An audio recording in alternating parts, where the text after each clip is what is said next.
Hi, everyone. It's your favorite MLB newsbreaker, Bob Nightingale, and you're listening to the Lollygaggers Dynasty Recap. Enjoy the show, and thank God for Jeffrey Springs.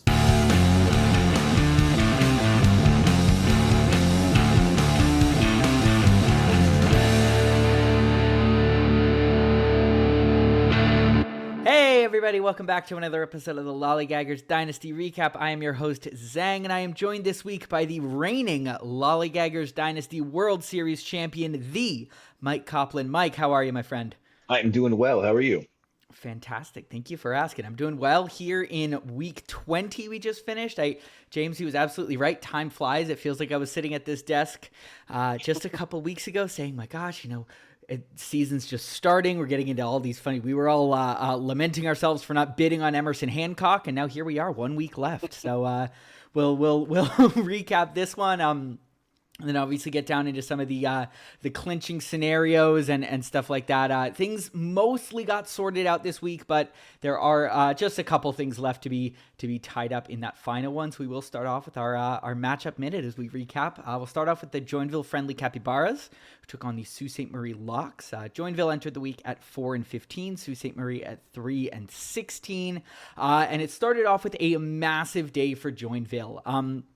138 points on Monday that would give them the lead over a strong 85-point day from the Locks. The Locks got 22 from Blake Tidwell and 12 from Zach Galoff, but on the Capybaras side, Jackson Merrill had 10, Mike Trout had 12, and then came the pitchers. Freddie Peralta with 19, Reed Detmers with 25, Dean Kramer with 38, and the only stain on the day was Gabriel Hughes, who did have a -7. The Capybaras outscored Sault Ste. Marie by 50 points on Tuesday, 71-21. Joe Adell's 12 points, putting together a portion of that day, and they continue to extend that lead on Wednesday, 106-12, pushing things close to out of sight for Sault Ste. Marie. Dom Canzone had 12 points, and Eric Lauer had 29 for the Capybaras.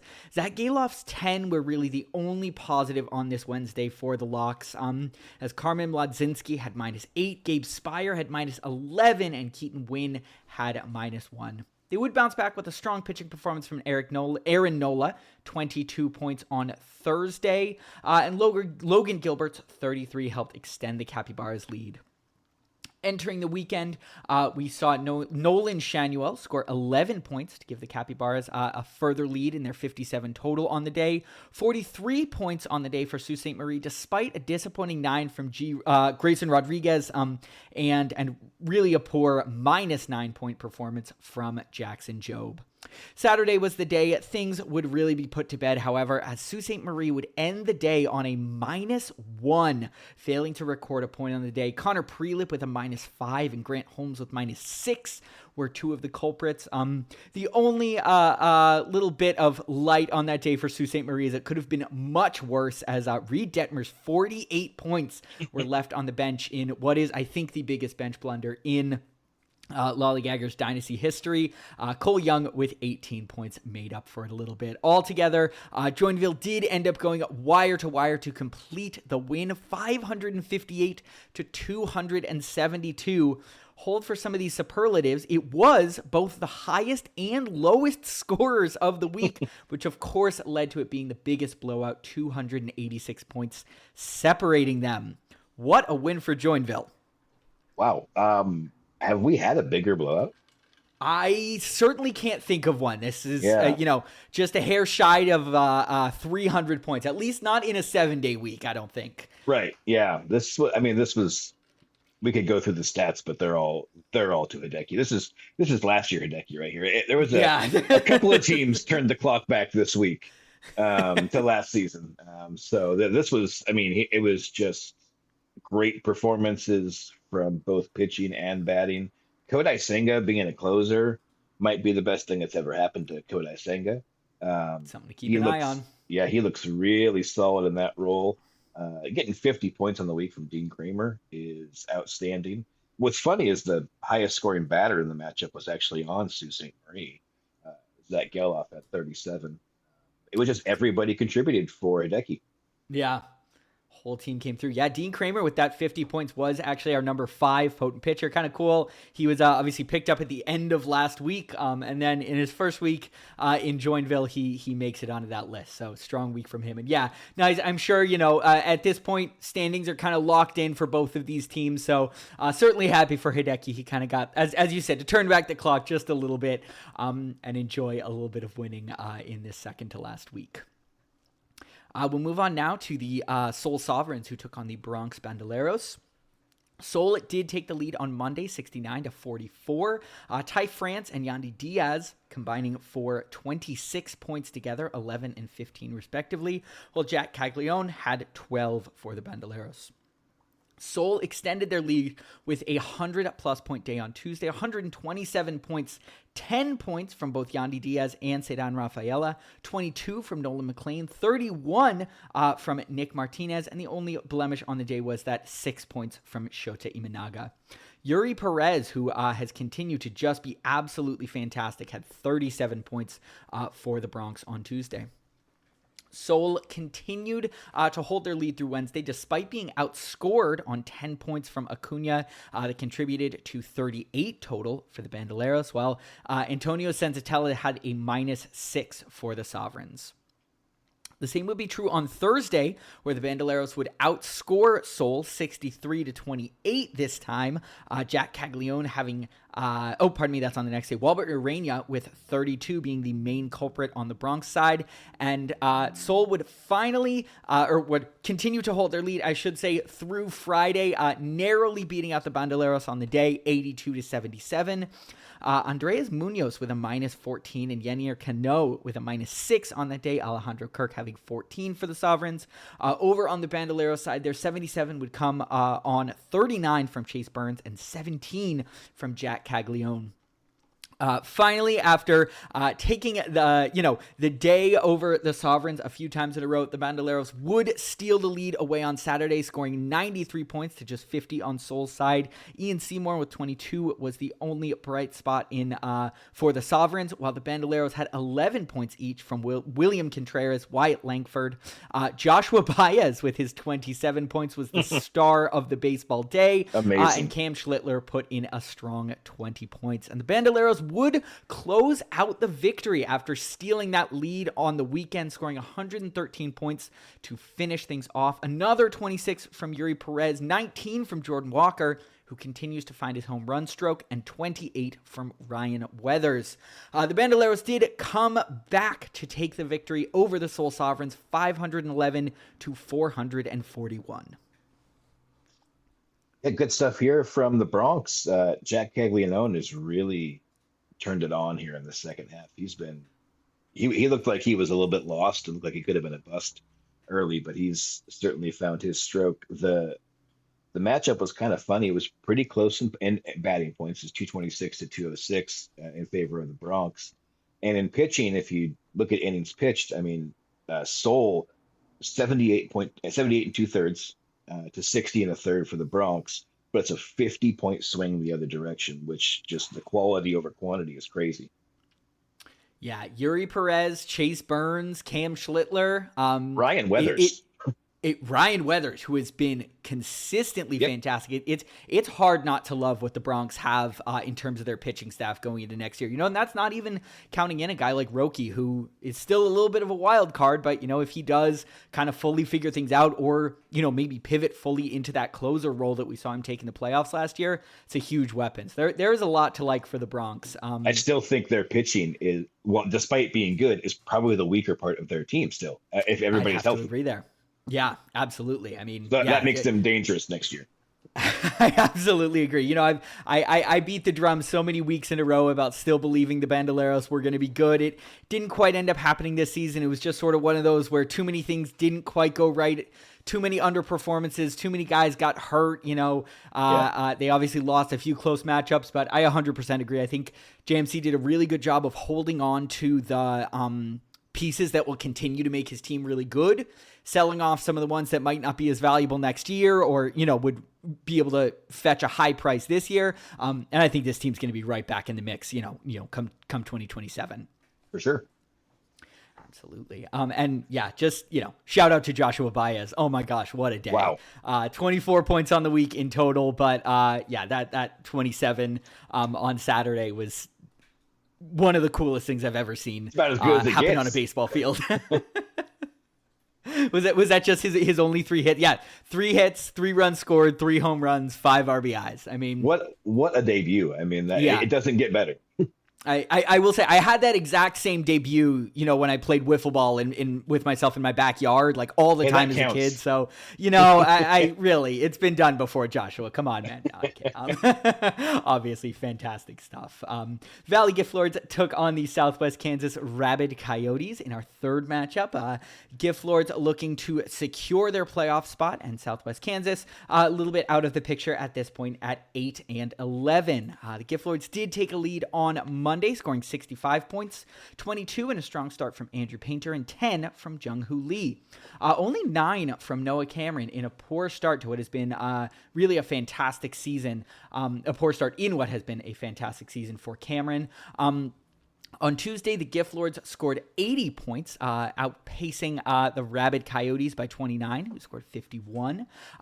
Sean Burke had 34. Martin Perez had 26. Those were the positive pitching performances for the Gift Lords. On the not-so-positive side, Tanner Bybee, only 9 points, and Kyle Harrison, minus 15. Gunnar Henderson looks to be rounding fully back into form for the Rabid Coyotes, as he did have 15 on that Tuesday. Luis Castillo had 43 for Kansas, along with 15 for Dansby Swanson. That got them 88 points total, winning the day, but not quite enough to overtake the Valley Gift Lords, again, despite a minus 3 from Merrill Kelly.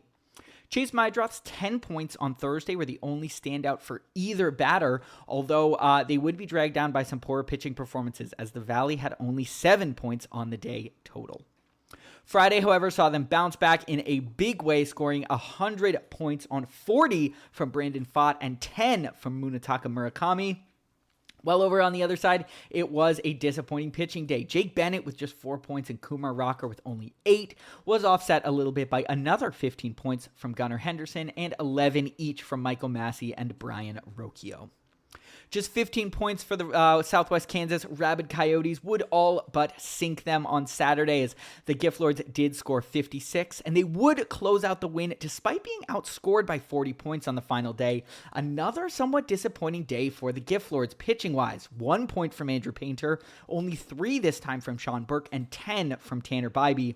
While over on the other side, Noah Cameron made up for his poor first start in the week as he scored 54 points in what I believe was a complete game effort for the Kansas City Royals and the Rabid Coyotes. They would, however, fall in the matchup 425 to 357, 68 points separating the two teams, as we did see the Valley Gift Lords take a win while scoring the fewest points of a winner this week. Every team that ends up in the playoffs has a couple of weeks where they probably get a win they shouldn't have. This is one for the Gift Lords here. 425 is probably not normally a score that's going to win a lot of games, but having 6 starting pitchers like Southwest Kansas had is going to be tough to overcome. Yeah. 48 innings pitched for Southwest Kansas. Just to interrupt you for a sec to that point, 48 innings pitched for Southwest Kansas, 82 for the Gift Lords. So 34 additional innings pitched is I'm realizing maybe the number you were saying right there with 34. Yeah, I was looking at Noah Cameron. I mean, 64 points is, a great way. Complete game shutout, correct? Yes, complete game shutout, just double checked. Yeah. And pretty cool for him he did, of course, end up as the most potent pitcher at the number 1 spot this week. Kind of cool that he started the week with that really poor 9-point performance and then still ended up on top of the leaderboard with that 54 points on Sunday. That is, I'm guessing that's because of the Reed Detmers bench blunder, because he probably would have been over like 70 something. Yes, Reed Detmers would have been the number 1, if not having been left on the bench for that Saturday start. So Cameron getting a little lucky as well, as you mentioned with the Gift Lords there. But what I am curious, what do you make of the Gift Lords sort of moving forward? I obviously this is a bit of a can't quite find the word, but this is, I think, an important moment for them. It looks like they are pretty clearly in the playoffs. There is a situation where they do make it out, but we'll talk about that a little bit later. But this is a team that obviously made it largely on their hitting, and they've just lost, obviously, James Wood and Nick Kurtz, it looks like, for the rest of the season. How do you see the team, faring for, obviously, the last week and then into the 3 weeks of playoffs? I think for any team, overcoming the loss of two of your best hitters is going to be very difficult at this point in the season when we're just pulling from waivers, especially for a team like the Valley that their bench is almost exclusively pitchers, if I'm correct. Yeah. I'm not even sure they have any backup bats currently. At least I know the last time I looked, they didn't have any backup bats. Yeah, last time I looked, they actually were missing a starting batter because they had so many pitchers. So right. I'm almost positive you're correct. Yeah. Yeah. That's probably going to have to change. I mean, I guess, to carry enough pitchers, I guess that's an interesting strategy. I'd probably have to think about it if I was in his position. Do I sacrifice a left fielder off waivers to keep a pitcher? Maybe. Yeah. But it'll be tough. He'll need to get some more performances like Brandon Pfaadt gave him with the 40-point effort. He'll need guys like Martin Perez and Andrew Painter to continue to be good. But, once you get in, that's all that matters. You get in, you have a chance. Absolutely. I mean, look, we saw a 6 seed make it all the way to the finals last year. So you're absolutely right. Once you're in, you have a chance. The other thing is I think if this team is really going to move forward, Colson Montgomery needs to step back up. Only 7 points on the week. He's been on a bit of a skid as of late. Same thing with Jacob Wilson, only 8 points on the week, and Kyle Tucker with just 2.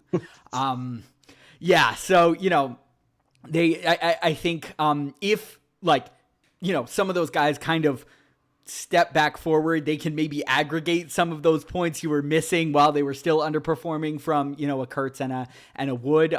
But I think that will matter a lot. And you know what? Some of these matchups in the playoffs particularly could come down to how many saves do his guys get. Because obviously that's another piece of it with Cade Smith, Mason Miller, Hoffman, Chapman, Brian Baker. He's got such a strong bullpen that if these teams are playing a lot of close games, those saves can really I make up for a ton of deficit in the those missing star hitters.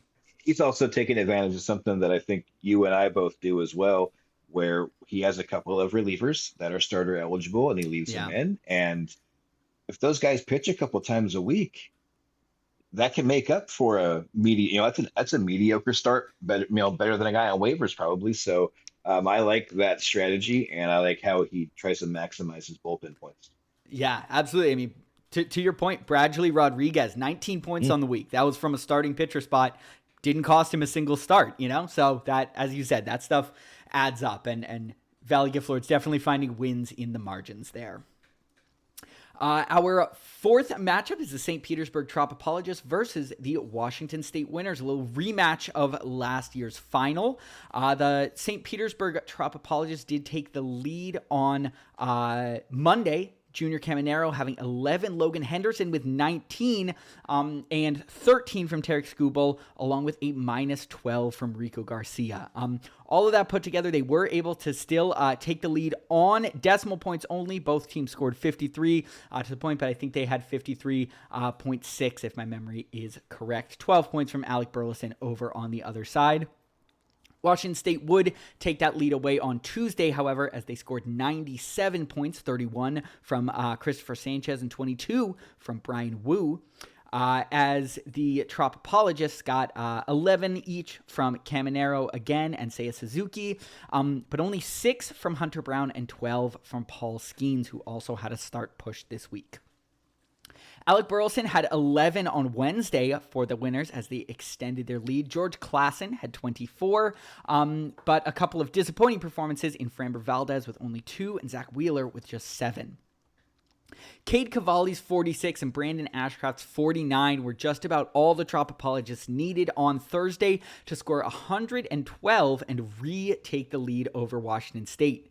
South Stewart did have 15 for the Winners, but Jacob deGrom's minus 2 sandbagged their overall performance on the day just a little bit. Friday saw St. Petersburg extend their lead, scoring 85 to just 39 on the winner's side. A big part of that was Gavin Williams, who put up a -2 on the day from a guy who has been so strong and consistent on the year. Clay Holmes, 35 on the other side for the Tropopologists. Certainly seemed to be feeling more comfortable in his second start in Chicago. Helped them as well. Speaking of him earlier, Emerson Hancock is back with 32 points this time on Saturday, helping the Tropopologists extend their lead as they scored 67. Alec Burleson back again with 15 points, while Joey Cantillo had 32 for the Washington State winners in a 78-point day. The St. Petersburg Tropopologists, however, would close things out, taking a win in the finals rematch on 21 from Tarek Skubal, 24 from Trevor Rogers, and 34 from Logan Henderson, all totaling 126 on the final day. Not a shabby day for the winners either, 122 for them, 25 from Brian Wu, 17 from Alec Burleson, and 14 from Jake Bowers. Yeah, I got worked. 403 points from his pitching staff. Like, he outscored 3 teams just by his pitching staff. Sounds like a St. Pete pitching staff to me, I have to say.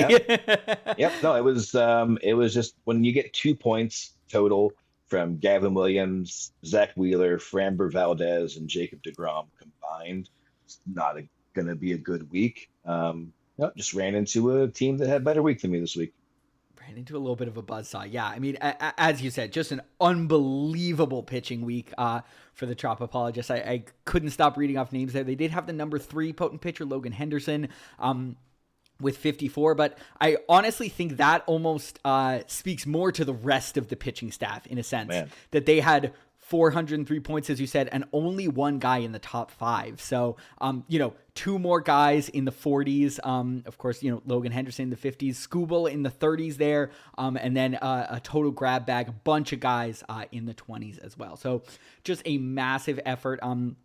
Obviously, 14 starts on the week definitely helps there. Sometimes it just lines up properly. But yeah, a nice little week. And a little bit of a finals get back from the Tropopologists this week, who did end up preventing the winners and my co-host Mike's team from officially clinching that first round bye. So things do look pretty solid for them. I even will say later in standings that they have clinched it, because it would take I would need to be outscored by 1,000, I believe, right? Oh yes, just over 1,000 exactly. Yeah. So it's a technical they're still in it, but hey, that is something nice for St. Petersburg in obviously what was a bit of a disappointing season. Obviously most points in a loss this week for Washington State, 504 there. Narrowest win as well, 68 points for that separated the 2 teams. And Alec Burleson was the number 1 best batter on Washington State side with 62 points on the team. That has been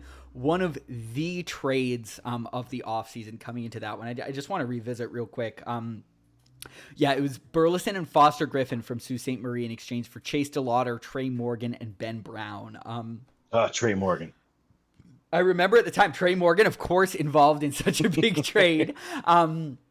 I do remember at the time being a little hesitant on you dumping Chase DeLauder. Obviously, he got off to that torrent start, and I was like, man, this a young outfielder looks to be doing it. Clearly, it has worked out, and I should kind of learn when you're making a trade like that to just shut my mouth and say, you know what, I trust, and it's going to happen. So. I liked Alec Burleson. Yeah, and clearly that has worked out very well. He's just been fantastic this year. So we will move on to. Can I touch on something real quick? Please do. Absolutely. We were talking about fielder points, like double plays, that kind of thing, in the Discord, and I found this stat to be funny. CJ Abrams had 18 points this week. He only had 2 hits. Is that right? Yeah, 4 double plays and 10 assists. Got him an extra 5 points.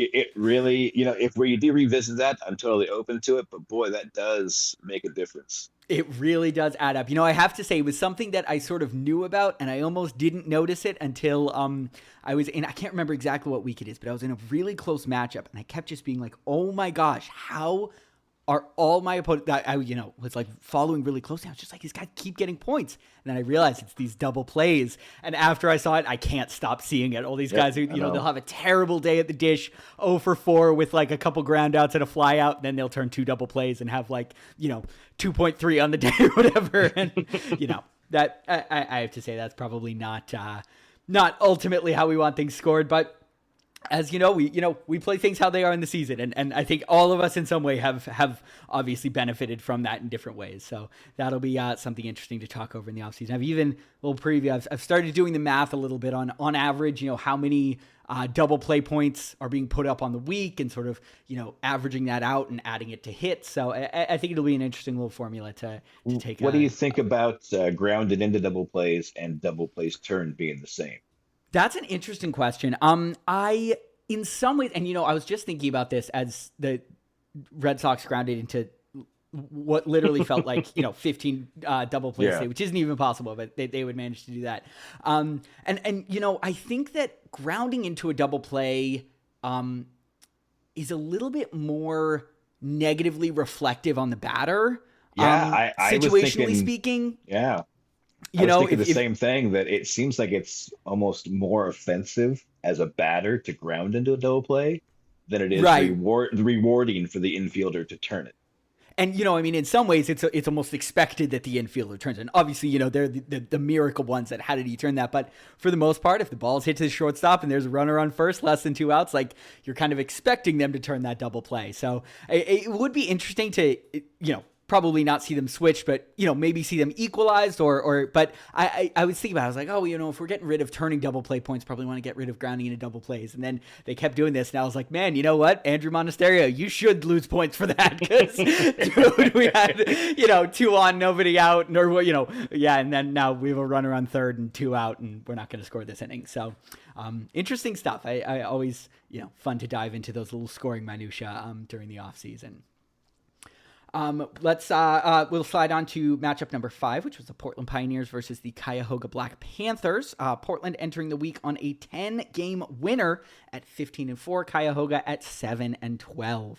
Portland did take the lead 86-22 on Monday. 10 points from Ketel Marte, 12 from Ryan Jeffers, and 15 from Francisco Lindor. 12 points from Cam Smith for the Black Panthers, but -7 from Bryce Elder kept them down a little bit on that day. Portland extended their lead on Tuesday on another 10 from Ketel Marte, while 23 points from Andre Palante, 10 from Fernando Tatis, and 13 from Pete Alonso gave Cuyahoga 62. Corbin Carroll had 14 on Wednesday, along with 31 from Tyler Mahle, that contributed to 90 total points from Portland. Would have been over 100 if not for Tyron Guerrero's implosion of a minus 16 point blown save and multiple earned runs there. Randy Arozarena did have 10 for the Black Panthers, but Robbie Alstrom had -12. That did bring things down a bit for them. A big day in terms of goods and bads on Thursday for the Black Panthers. Luke Keeschall was good with 11. Jacob Gonzalez, good with 12. Brandon Marsh, good with 14. And Cater Montero, good with 28. But Andrew Abbott put up only 1, and Taj Bradley put up -6. That did limit their score to just 78 on what could have been a much bigger day. 59 points for the Portland Pioneers, 39 of them coming from the Piglet, Peyton Tolley. 22 points from Sandy Alcantara on Friday helped Portland hold their lead on 82 total, while George Kirby failed to record a full point on Friday for the Black Panthers. Corbin Carroll with 10, Willie Abreu with 14, and Sonny Gray with 35 would contribute to the first 100-plus day of the matchup for the Pioneers, as they scored 105, while Pete Alonso's 11 contributed to the 51 for Cuyahoga. Dylan Cease had 30 for the Portland Pioneers as they closed things out on Sunday, winning the matchup 541-406, 135 points separating the two teams.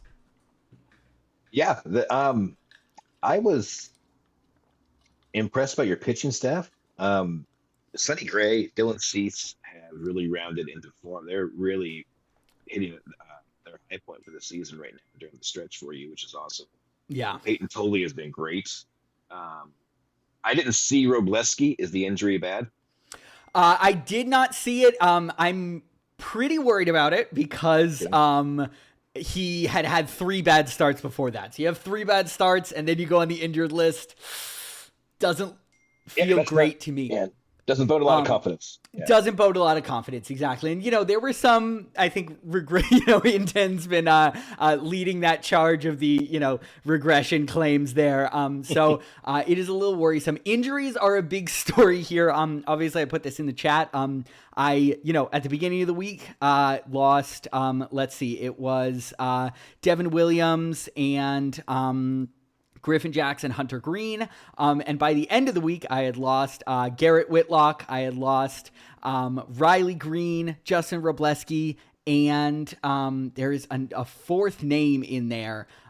So half of my bench is an injured list right now. So it is a very injured team. Luckily, none of the superstars, and sort of in the positive for Portland. I sort of have 2 weeks off where my result doesn't matter this upcoming week. I have already clinched the number 1 spot, and I do have a bye that first week. So hopefully enough time for those guys to get healthy, but definitely something to keep an eye on. Yeah, the pitching gap was pretty large. Only 9 inning difference between the two teams, but 100-point difference, 105. So that was where the matchup was won. Cuyahoga had a good performance from their bats, I thought. 236 is a solid score. They had good performances up and down. Alonso is getting hot. Randy Arozarena continues to be better than I thought he was going to be. Good offensive performance, which has got to be encouraging. But pitching kind of let him down a little bit this week. Yeah, it's a strong hitting core, I have to say. Definitely, I think more on the veteran side. Obviously, you got Marsh and you've got Alonso and Devers and Arozarena, but some young guys in there too. Jose Ramirez, of course. Young guys like Jeremy Pena, Travis Bazana, Fernando Tatis, Cam Smith. So there's a really strong hitting core there, I think, to build on. And if they're maybe able to go out and get one of those college arms in the draft who might be up, end of next year, maybe early 2028. I think we could really see that as a path to re-entering contention for Cuyahoga. For sure. Did you know Jeremy Pena is almost 29? Is that right? Correct. Yeah, he's next year will be his 29-year-old season. He's 28, no but yeah. Kidding. Yeah. I would have guessed 25, 26. I really would. Agreed. Yeah. Wow. All right, so he's a little bit older than I thought. Definitely, obviously. So Still he prime. may be more in that that veteran side. Yeah, I would not have had him as older than Rafael Devers. No, he's a little bit younger, 1 year younger. Pardon me. Yeah, but I wouldn't have had him that close. Yeah, I would have had him quite a bit further away than that, I have to say. But in any case, obviously, strong week there on the hitting side for Cuyahoga, and unfortunately, pitching did just kind of let them down. And yeah, I mean, I can't say enough about how fortunate I have been with pitching. Well, I don't want to put too much of it fortune. I think I've done a good job picking out the right guys, holding on to a Tolley, going out and getting a Sonny Gray, going out and getting a Dylan Cease, holding on to Alcantara, and Rasmussen. But the pitching staff, I think, has done a really great job of kind of stabilizing the team where, my offense, that was something I noticed in that the sort of season stats I was looking through. My team has struck out the most times of any batters. And so I think it actually is somewhat of a volatile offense. And I think the pitching staff has provided so much stability and kind of allowed the team to go on that 10-game winning streak that they're on now. Your offense does look a lot different now than it did, let's say, at the very beginning of the season. And that it does, yes. You might have a lot of strikeouts, but I mean, Wilyer Abreu, Corbin Carroll, Jackson Churio has a down week. But yeah, Lindor is playing well. Bichette's finally playing well. Ketel Marte, you're getting contributions from everywhere. Absolutely. Lindor coming into form has been huge as I've started to hit some injuries. He obviously he was a little slow coming off the IL, but yeah, 35 points on the week. He's looking like himself again. So I'm certainly appreciative of that. Matchup number 6 is the Arctic Real Survivors versus the Arizona Asphalt. The Arctic did take the lead on Monday, scoring 56 points, 22 each from Mackenzie Gore and Casey Mize. They extended their lead on Tuesday, scoring in 92, 11 from Alex Bregman, 15 from Mookie Betts, and 32 from Blake Snell, while Michael Wacha put up 22 points for the Asphalt in an 80-point day. Wednesday saw the first 100-plus point day of the matchup for the Real Survivors, as Trent Grisham had 22 and Alex Bregman had 32, doing a lot of work on the batter side there. Dustin May had 29 and Liam Hicks had 15 for the Asphalt as they scored 89. Thursday would be a tough day for the Asphalt as they would only score 9 points, -1 from Davis Martin on the day and 10 from Max Muncy, while Caleb Durbin's 19 contributed to a 40-point total day for the Asphalt, extending their lead further. Friday saw 89 points scored from the Real Survivors and 85 from the Asphalt. 21 and came from Garrett Cole for the Real Survivors, and 28 from Shane Bieber, while Andy Pajes had 13, Miguel Vargas had 22, and Yoshinobu Yamamoto had 32 for Arizona. Saturday, we would see both teams eclipse the 100-point mark, 117 for the Real Survivors, 23 from Randy Dobnak, who I had no idea is still pitching in Major League Baseball, and 32 from Logan Webb and Jesus Luzardo each, while Matt McLean had 13, Eduardo Rodriguez had 26, and the Mizorowski had 29 for the Asphalt. Neither team would enter Sunday with any pitching points.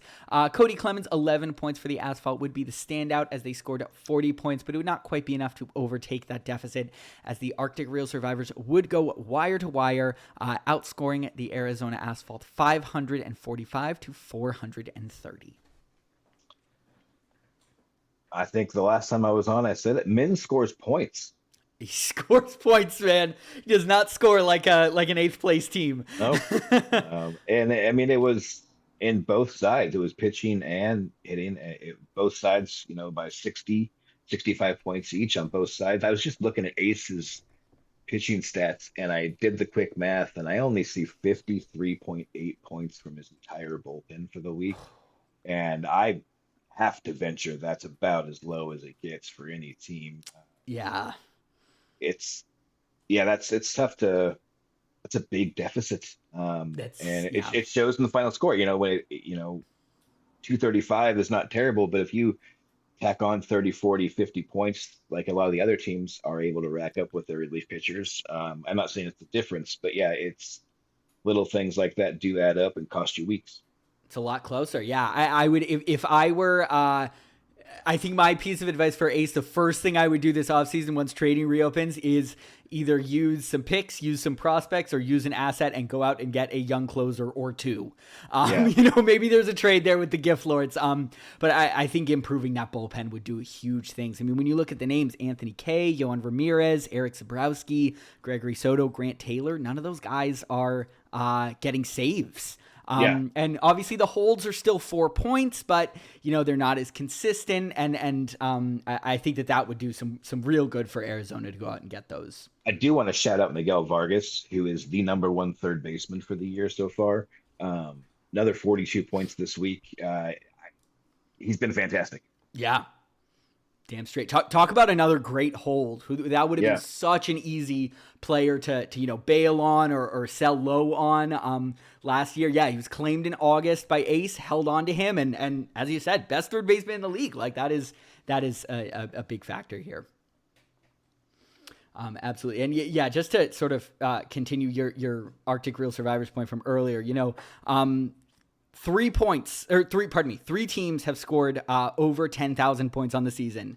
It is the Portland Pioneers, who are in first place, Washington State Winners, who are in second place, and the Arctic Real Survivors, who are in 8th. So, like you said, he puts up points, and I would be fascinated to just go back once this is all done and kind of look at matchups and see how close the closest ones were and how many were maybe like a start or two away from being flipped. How many, were in those first couple weeks when obviously Min was still doing a lot of work to put together his team.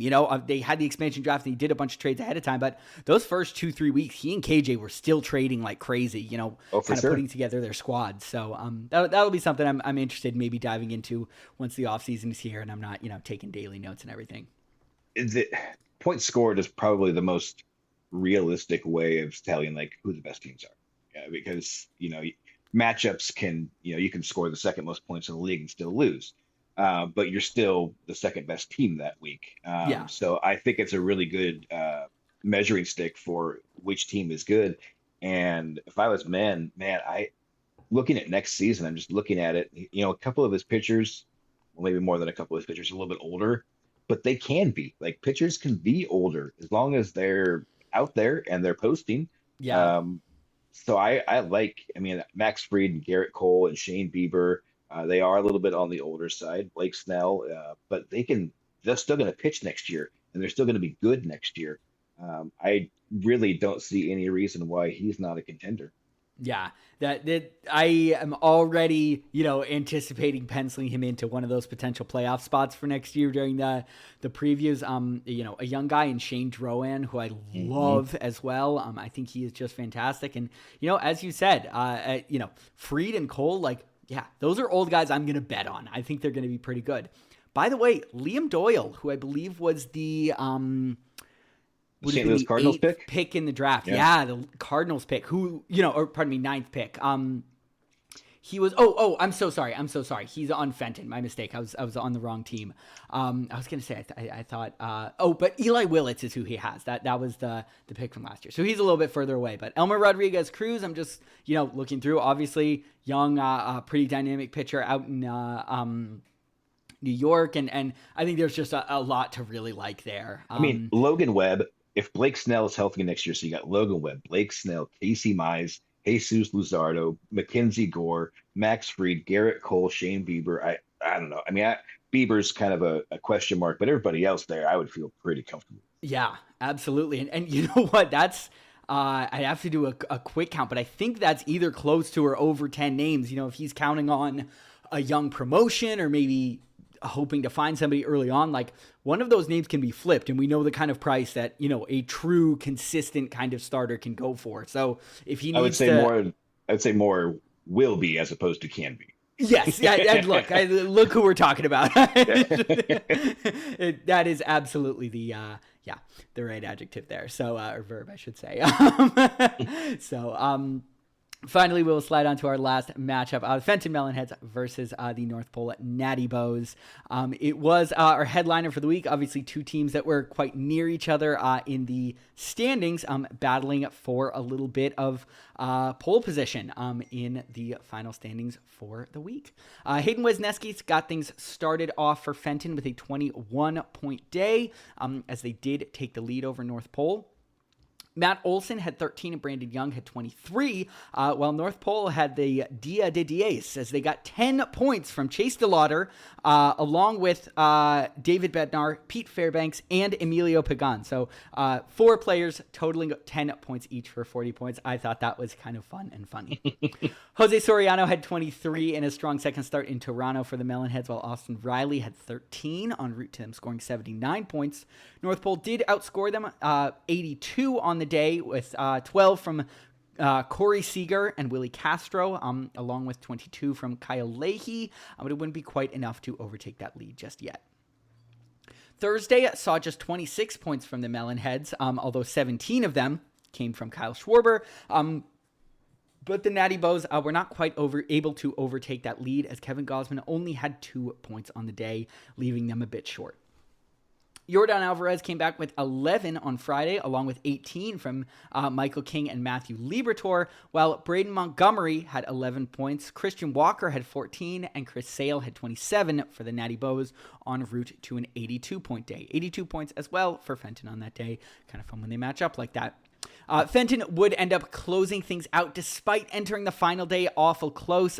It would be a pretty easy win in the end for them by 170 points as they scored 92 to just 19 on the North Pole side. Very disappointing Sunday. It did prevent them from making that comeback. For the Melonheads, Brian Reynolds and JJ Weatherholt each had 10. Matt Olson had 13 and Christian Scott had 24. All things being said, the Melonheads did take this important matchup over the North Pole Natty Bows 495 to 388, 107 points separating the two teams. Yeah, this is definitely the matchup that had the most impact on the standings, if I'm looking at it right. Absolutely, yeah. Yeah, Fenton had a great week. 495 is a good score. Like you win a lot of weeks with 495, so I'd be happy with that. Tough week for the North Pole. Pitching probably not what they wanted it to be this week. Coming in under 200 points. Adley Rutschman, Byron Buxton having negative point weeks is also really tough to overcome. Mm-hmm.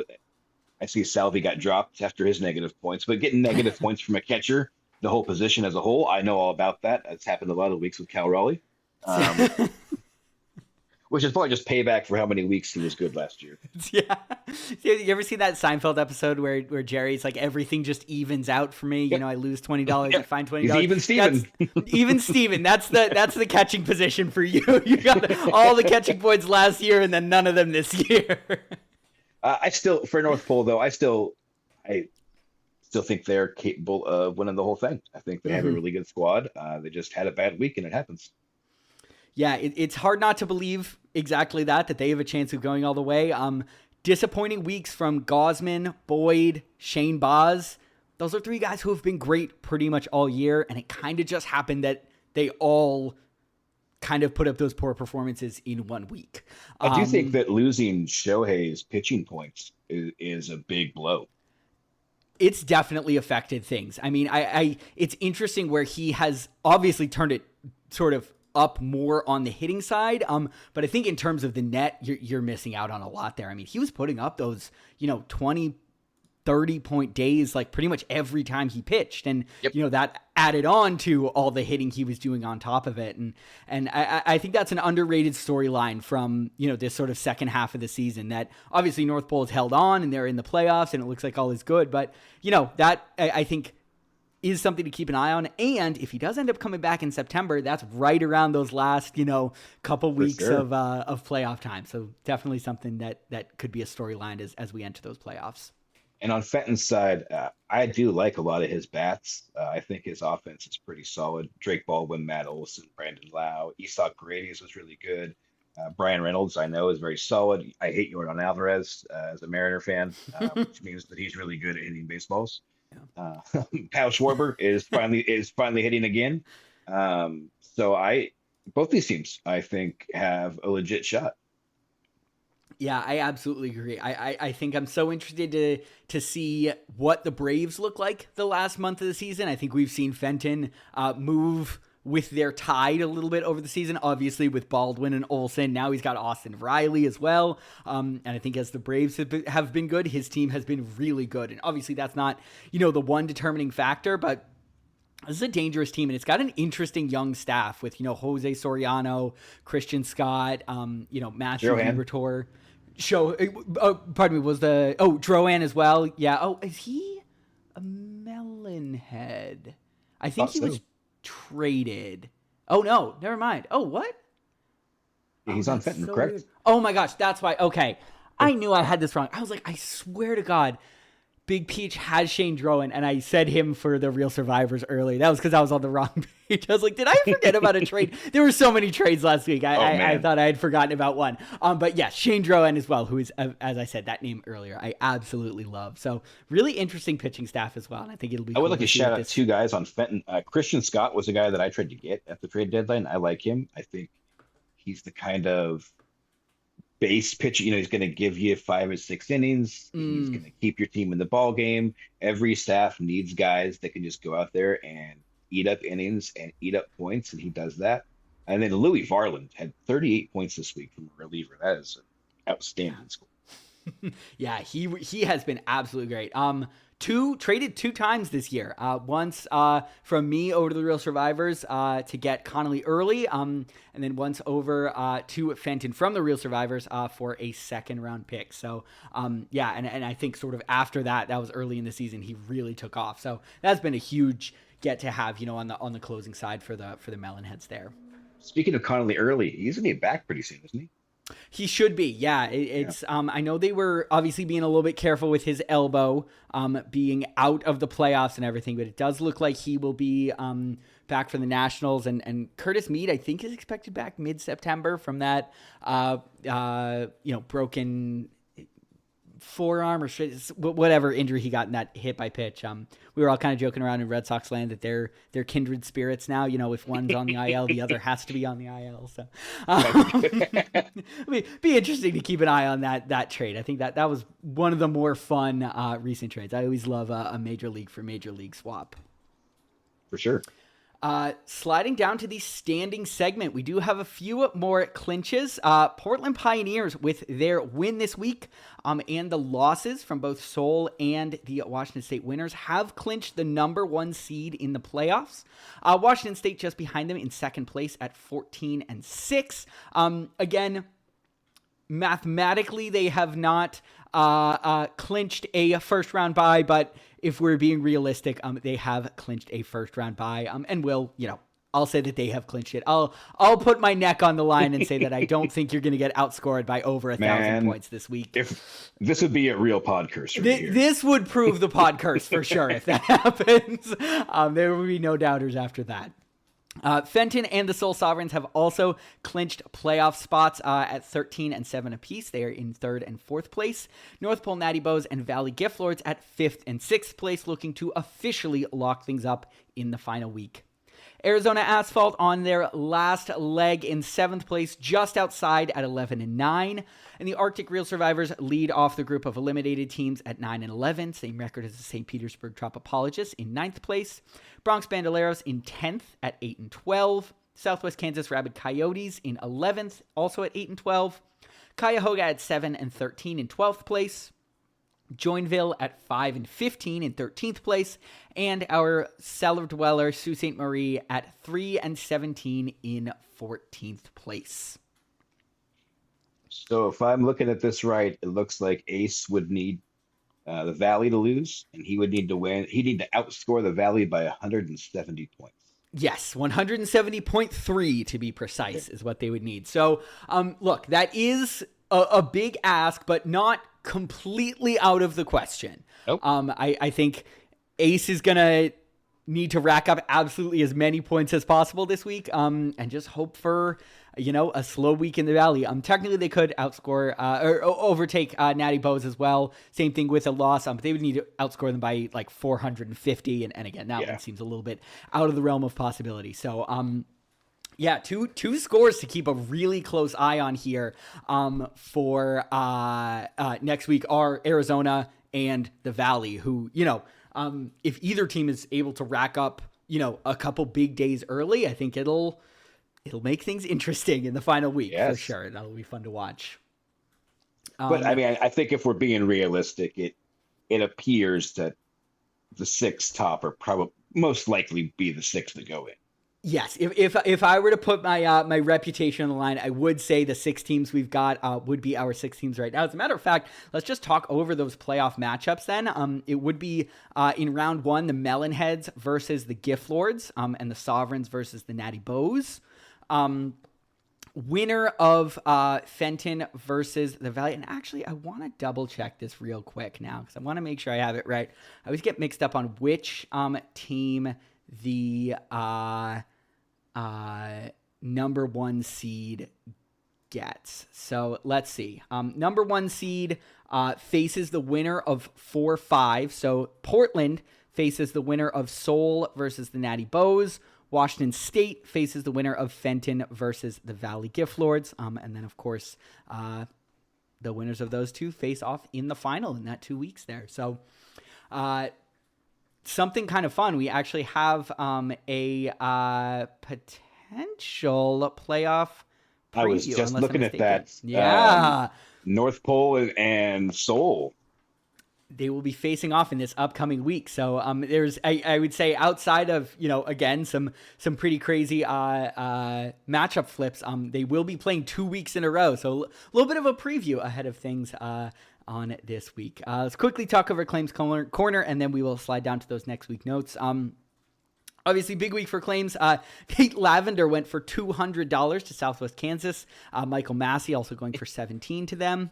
Ben Jacobs went to $61 for Cuyahoga. Boston Smith went for $44, also to Cuyahoga. Alrilo Firibus went for $21 to Cuyahoga. And Tate Southenstein went for $10 to Cuyahoga, along with Mitch Bratt, who went for $23 to, say it with me, Cuyahoga, beating out a $3 bid from Seoul. St. Petersburg grabbed John Gill for $21. Portland grabbed Tyler Malley for $20, beating out a $10 bid from the Valley Gift Lords. Yenier Cano went for $35 to the Seoul Sovereigns, and Reynaldo Lopez went for $10 to the Valley Gift Lords. On Thursday, Washington State winners picked up Rhett Lauder for $50, Brock Burke for $15. Zach Veen was, of course, the hot ticket. He went for $111 to the Seoul Sovereigns. Arctic Real Survivors had a $53 bid in, Fenton had a $27, and Portland had a $10. All three of those missing out on the Colorado outfielder. Geraldo Carrillo went for $10 to the Sovereigns. Nate Pearson also to the Sovereigns for $10. Lawrence Butler went for $127 to Sault Ste. Marie. Anthony Kay for $25 to the Arizona Asphalt. Owen Ayers, who currently ranks as MLB's number 93 prospect, went for $90 to Sault Ste. Marie. And Marcelo Meyer, newly minted San Francisco Giant, went for $17 to the Fenton Melonheads. Quick commissioner's note on this upcoming week. After claims are in for tonight, so after they process, I'm actually going to move the date that claims are processed. So technically, claims for the end of the week go through Monday at midnight. And I want to make sure that the eliminated teams still get their final chance to use up the rest of their FOB. So I'm going to set it for Sunday at 11:59. I'll put this into the chat as well, but I figure it doesn't hurt to say here. If you are eliminated for any claims you are making for the final claim period, shoot me a DM and let me know who you bid on and by how much. Just if you want a little insurance in case they don't go through. If you have DM'd me those, I will be happy to fulfill them. If not, unfortunately, I can't just, on word of mouth because, I bid $1 more than whoever else. I don't really think anyone else would do it, but just in the sake of fairness. So I'll remind everyone of that again on Thursday after that first round of claims have processed. But I did just want to throw that out there on the podcast because I know you all do listen. So that is just one note on the final week of claims for eliminated teams. And the final week of play for all of us. Here we are, week 21. Like I was saying, boy, it feels like we kind of just started, and here we are in the final week. So to start things off, Sault Ste. Marie is taking on the Fenton Melonheads for our first matchup. The Valley Gift Lords will look to comfortably outscore the Real Survivors in the final week. The Valley at 12-8, Real Survivors at 9-11. Min for that little piece of if you want to look for moral victories, looking to get to 10 wins on the season, that would certainly be something to hang your hat on. Portland Pioneers are looking to go undefeated in the final 11 games of the season since they righted the ship at 6-4. They are taking on the Joinville Friendly Capybaras at 5-15. Arizona Asphalt versus the Washington State Winners is a huge matchup to keep an eye on. Arizona, as we said, will both need to run the score up over 170 beyond the Valley to have a chance of getting in, but will also need to beat the 2-seed Washington State Winners, which will be no easy task. Bandoleros at 8-12 will take on the St. Petersburg Tropopologists in a little bit of a poetic matchup to end things off. A couple teams who have maybe disappointed what they expected this season, but certainly look like they're on their track to bounce back next year. Cuyahoga Black Panthers taking on the Southwest Kansas Rabid Coyotes at 7-13 and 8-12. Cuyahoga with a win can tie themselves up with the Coyotes in terms of record. Southwest Kansas as well. They are currently on an 8-game losing streak, so I'm sure that Okie Sooner would not mind, ending the season with a win after 8 tough weeks. And the final one. Look, our headline matchup, I do think it's the playoff preview. I know obviously there are probably some more clinching scenarios at play in the Valley and Arizona's, but boy, I'm really excited to see the North Pole Natty Bows take on the Soul Sovereigns, two teams that, as we said, are probably going to face off the following week in the first round of the playoffs. I know as somebody who is probably going to be playing one of these teams the week after that, I am very excited to keep an eye on it.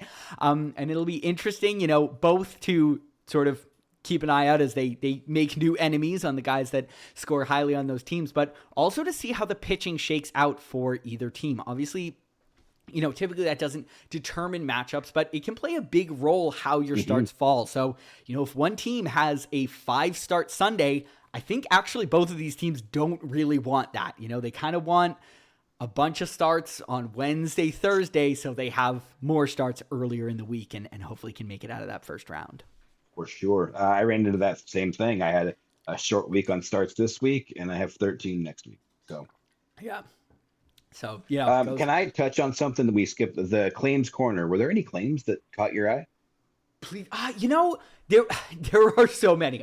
A couple I'd like to. Zach Veen, I love that. Yep. He seems like a guy who has found his way back. Obviously dealt with some addiction and some pretty serious weight gain and really lost his swing. And he has just looked great since coming back. I do really like the Lawrence Butler claim for Sault Ste. Marie. I think that's the one I was thinking of. Yeah. Perfect kind of claim for that team to be making. Yep.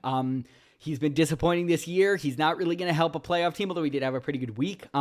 But if he figures it back out in the offseason, that is such a huge piece. And a starting caliber outfielder for that team. So I really, that's a great way to use 127 FOB for KJ there. Yeah, that one stuck out to me. Yeah. Any others? No, the Butler one was the one I liked getting Rhett Louder. I like taking chances on young pitchers who have a chance to stick in rotation and get high strikeouts. I like that. I know he hasn't been great this year, but at the end of the season, I thought it was a great use of a bulk of my fab. Yeah. No, I really like that claim a lot. I think, especially with those, he's a couple years past coming up, a couple years. Yeah, like those are just sometimes the guys that click at the right moment, and so grabbing him now, post-type sleepers. Yeah, next season that could be pretty big there. Yeah, Nate Lavender, I do have to say, I will say surprised me, $200 for a reliever, but he has been quite good as seemingly a setup man for the Mets, and Lord knows that team is in flux, so you never know the kind of role he could take on. And honestly, at this point in the season, it's like use up the rest of your FOB, and right. It seems like, Southwest to Kansas took care of that. They got the guys they've got, and now you can kind of sit back and not have to worry about anything. So you can't take it with you. You can't take it with you. That's right. Doesn't cross over into next season. On the matchups, I want to keep my eye on the Valley and Bend and the Arctic. That's another one that could change some standings. One of North Pole and Seoul is going to lose.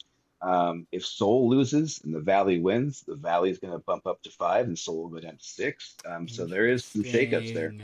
There is. I did miss that. That's right. Okay. So that's something else to keep an eye on there. And that would give the Gift Lords potentially the chance to avoid the 1 seed. Although